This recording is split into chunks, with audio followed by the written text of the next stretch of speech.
Hi guys, welcome to my YouTube channel. It's your favorite girl, Mary Mojisola Lua Ogungbemi Sparkle. Yeah, why my Sparkle? Please kindly check my previous video. Today there's a little change on the channel. It used to be Mary Mojisola Lua, but today it's You Sparkle. You know, I want you guys to kind of personalize the Sparkle word. So that's the motive behind it.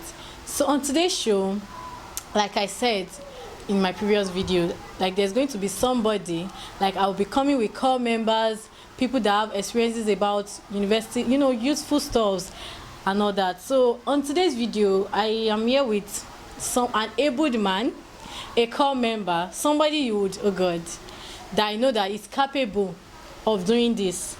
And now you are here with no other person than, oh God, I believe you should be clapping already now. Come on.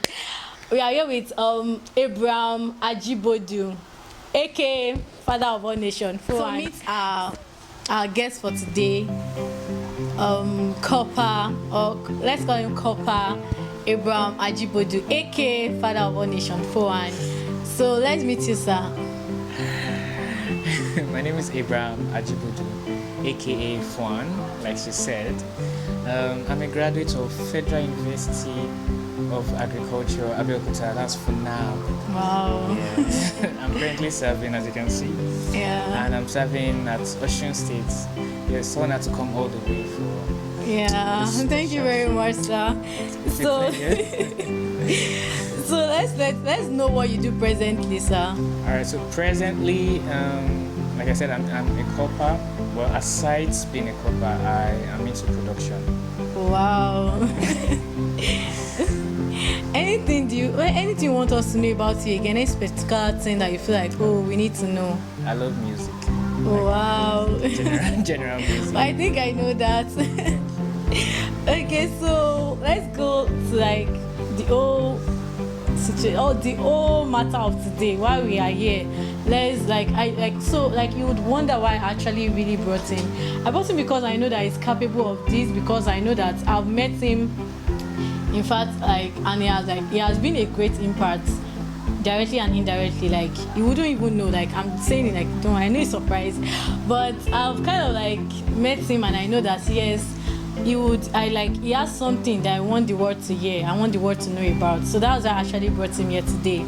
So sir, could you please let us know how your university life was like? How was it like for you? Ooh la la. Ooh la la. University life, I think one word. I think for most people, or for me, speaking for myself, it's been roller coaster. That's just one word. And by roller coaster, it means you get to have the highs and the lows, and definitely the in between. So it's been technical, interesting, fun, adventurous, and uplifting, and the fact you get to discover a lot of yourself that you never knew you had back then, high school or primary school. Yeah, just the growth, and to say the least. Wow, that's interesting. That's a great one. So what are the unforgettable lessons you learned in university? Things that were just you just felt, oh, I didn't actually think I would actually learn this, but then you learned it that you can never forget, that you probably even plan on telling to your children or grandchildren or thereabouts. All right. So the main thing I learned in university is the act of working with people. Because you get to mingle with a lot of people from different backgrounds, different states, different beliefs, and then you need to work together with them. I think I used to be one with class. I was not the class, library, church or fellowship or mosque. I was sports. I engaged myself in sporting activities and in so many other extracurricular activities. So I met different people, and the act of teamwork, working together as a team, and neglecting everybody's differences just to bring out to make up one achievement. So I learned that a lot. Yeah. So one thing I just kind of remembered is that you went to an agricultural university. Did you study agriculture? I'm just joking. Okay, I studied mechatronics engineering. And people say that's a new one. Yeah, what is mechatronics? And then I tell them it's mechanical, plus electrical. Wow. Then the glue in between is computer science. Wow. Wow, that was a great one. Actually, like, I learned something. So, if you can identify things you love and hate about your undergraduate studies, what would it be? Like things that you loved, you hated, what would it be? Okay, things I loved in university. I think I won't say freedom. I think it's kind of freedom. For somebody that's indoor, it's like that liability you get just to get out. You know, for me in Federal University of Agriculture, Abeokuta, I was living outside, not inside. Like so you're not living on campus. Not on campus. From 100 level, really? I actually did DE. I'm a DE student. Yay. Wow. Oh, wow. Yeah, so I got in with my direct entry, all A's. Wow. You're smart. My girl's grace too. So yeah, there are stories behind that, but let's just go forward. Seriously. So through that, I got to mechatronics. Cut this part. So come again. Yeah. So I should come again. The question. Okay, if you identify things that you love and hate about university life, what was it? Like, would you like to share? Okay, so things I loved about schooling. So, like I said, I lived outside campus, so I had this liability to choose whether to go to school or not to go to school. Whether to join the bad gangs or not to join the bad gangs. So I could do anything, eat anything, healthy, not healthy. I could save my money or just squander it anyhow. Nobody tell you, wake up, nobody do this. So that liability, but I didn't abuse it. Now that was the thing. So it made me wise. I learned how to use time. So that was one of the things I enjoyed the most, the judicious use of time on my own, and definitely it's the way I use my time that will determine my results and my outcome. Yeah. And then one thing I didn't like, which really affected me in my third year and my fourth year, was the way things were handled in school, the system of education itself in Nigeria generally. And I won't say, in the long run, I discovered that I used to blame my lecturers, I used to blame everything, but then I discovered they can't give what they don't have. They were taught on a broken system and they will only give you that.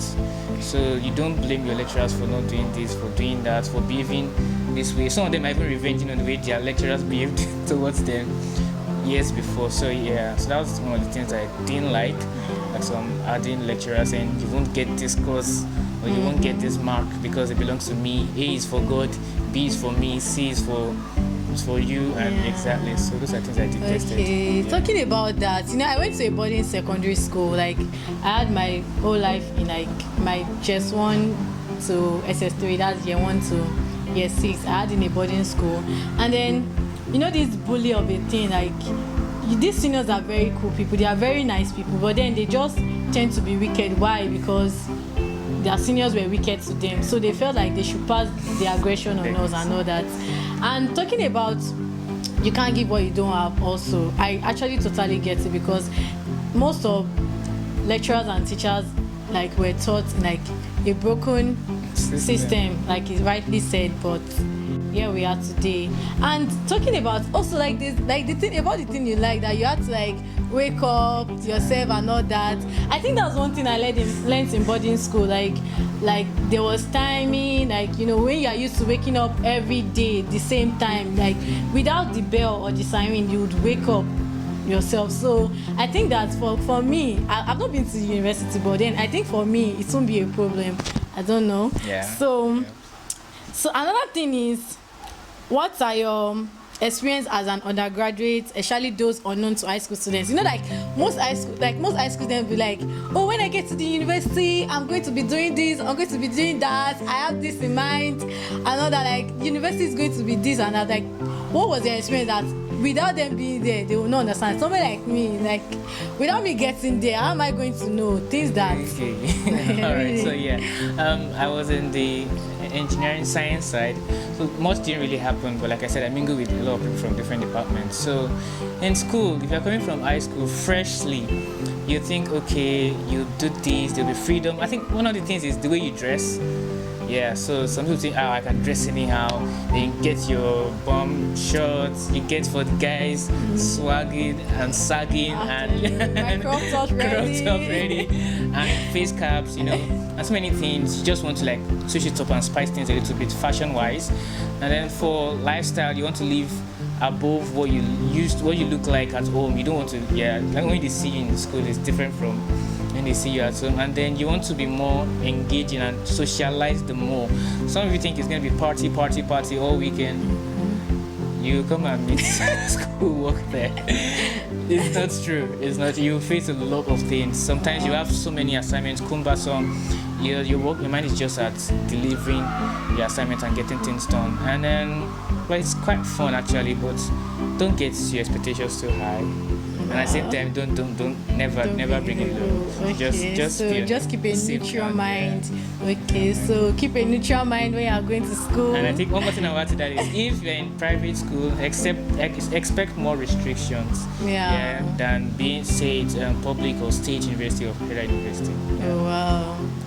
Okay, thank you very much. So another thing is, while preparing for undergraduate studies, what are the things you think high school students always get wrong?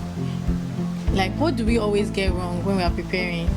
Oh, okay. Let me put myself in that shoe. What did I get wrong when I was preparing? I thought maybe the marking scheme for me in high school was going to be the same thing followed in university. I thought it was going to be that easy. Oh, you failed, you get maybe your 5/10. Then the next thing is prepare for correction, and then the next test you get like a 10/10. But it's a different ball game entirely, in the sense that you come to class, you're like, good morning students, good morning this, and while students not around, test the paper test. You're like, come on, bro. Exactly. And mind you, another thing is in high school they teach you have teachers. In university you have lecturers, so they don't spoon feed you the way you are spoon fed in high school. So don't expect anything sort of correction, telling you where to get so examples for exams. You're going to search for it yourself. The more you grow status quo, as you delve into education, you discover that you do your research yourself. In PhD, it's just all you, and you have supervisors. Masters, the same thing. So primary school, your parents and your teachers are spoon feeding you. High school, you're doing a lot by yourself. Then tertiary institution, you get to do more and more independent work, just to see how you can survive in the system, how you can strive in that educational system. Are you saying that, okay, you talked about teamwork, like you learned teamwork. Are you saying you're telling us to be independent on our own? Like, how is that? Like, I don't understand. Okay, I get that, I like that. So the thing is, teamwork doesn't, in high school or schooling itself is an ability or an environment to gain knowledge. Yeah. Individually, you have to strive on your own, to adapt, to learn, to gain knowledge, to work. Yeah. But then some cases come where you have to work together. Now, this is very tricky. In tests, don't work together. There's no teamwork in tests and exams. There's no teamwork. I think most people get that wrong. Yeah, exactly. It's my friend. No, there's no friend. So no teamwork in tests and exams, but in sporting activities, because school, like I said, is not about, you're not given a certificate for only success for your examination and for just passing in university. At the end of the day, you're given for both making an outstanding progress in your academics and your behavior. So your academics and behavior is what comprises your certificate at the end of the day when you are graduating. So it's very important that in all other aspects aside academics, that's socializing, sporting, religious activities is very important. Building your spiritual life is very important. So you just get to work as a team. You get those parts you can't grow alone. You can't do it alone. But academically, you do it alone. When it's time for projects, you are put into groups. You do it together. But even at that, your reports is individual most of the time. So just on your own, strive, be independent, do well. But once you have the avenue legitimately to work together with other people from other departments or even within your inner caucus, just make the most of it. Yeah. Thank you very much. Yeah, I got that. So like, it's more like you should be able to do it yourself. So like if you can't yourself, you can't deliver as a team. That's like the whole thing. So thank you very much. So education in Nigeria, like our educational system, like what would you say about it? Like what's your general evaluation about it? Where do you think our hope lies, really? Like I think our hope really? All right, I like this question. Let me just give you a scenario before I delve into the answer. One of my roommates, and shout out to my roommates, my roommate back in school, he did agric. Tell us his name now. Let's know him. Hello, Ola. His name is Ola Sax. He plays saxophone. He has engineering as well, but he plays sax. So my roommate he studied agricultural engineering. So and then there was a time during our final year we were all preparing rigorously and projects and all. And then one of his lecturers used an handout of 1970 something. I'm not sure. Either 1990, within that 1970 to 1990, to show you how archaic that handout had been. And it was passed to him. The lecturer always boasts that it was passed to him from his own lecturer, which was as old as, I don't even know if his lecturer is still alive. But he was using the same thing, the same material to teach students 2021. Can you see more than